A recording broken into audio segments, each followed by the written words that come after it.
नमस्कार। ओडिया अस्मितार आउ एक अध्याय रे आमे आज खोलिबा जदुमणि रहस्यर आउ एक पीढ़ी। तेबे आजिर कहानीर नाटा हेउची भड़के सिंघाणी।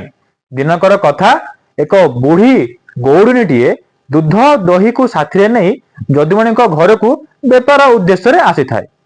जदुमणि लक्ष्य कले जे गौड़ुनीटी निज नाकरू सिंघाणी गुड़ा को बाहर करी निज शाढ़ी कानी पोछि दउची। जदुमणि थरे लक्ष्य कले, दुई थर लक्ष्य कले, तृतीय थर बेलू आ सह्य करें ना एवं गौड़ुणी को कहले, अयो बेहराणी तमे बासन कुसन यदि पानी लगी थाए निज शाढ़ी कानी पोछुच, ता सहित से हाथ में दही आ दूध हांडी को बारंबार हाथ पुरे घाटी चलच तुम लक्ष्य करी तुम पुणी सिंघाणी काढ़ी जहाँ सब करुच बर्तमान कार्य सब करुच उचित करुच तो। बुढ़ी गौड़ुणीटीर गर्व चरम सीमा थाए कारण सी राजभवन को दूध दही से जो बेपार को नेउ थाए।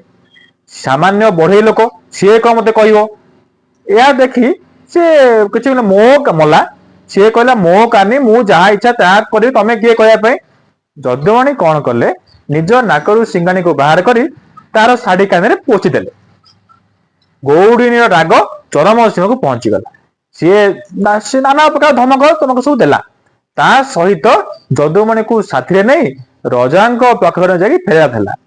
रजा सामने समस्त कथा गुड़ाक मूलरू शेष जाए व्याख्या करागला एवं रजा सबु वृत्तांत को शुणी जदुमणि को निर्दोष रे खलास कले। कारण जदुमणि को सी पचाई जे जदुमणि तुम एपरी कहीं कल। जदुमणि कहले, आज्ञा छामु मोर किछि भूल नहीं, मु सेटा सिंघाणी पोछा कन्ना भाभी ए कार्यटी मु करिछि। एवं गौड़ुणीर जो कथा थिला मो कन्ना मो शाढ़ी मु जाए ताहा करिबी, यह शुणी रजा रागी गले एवं गौड़ुणी को राज्य बासंद करदेले। ता परठु उक्त गौड़ुणीटी इटामाटी एवं नयागढ़ को आउ केबे आसी पाला नाही। अन्य राज्य रे जाकी व्यवसाय कला एवं जदुमणि निर्दोष रे खलास हेले। एई थिला आजिर कहानी। पुणी देखायबा आसंता अध्याय रे आउ एक कहानी नहीं। से जाए रहुची। धन्यवाद।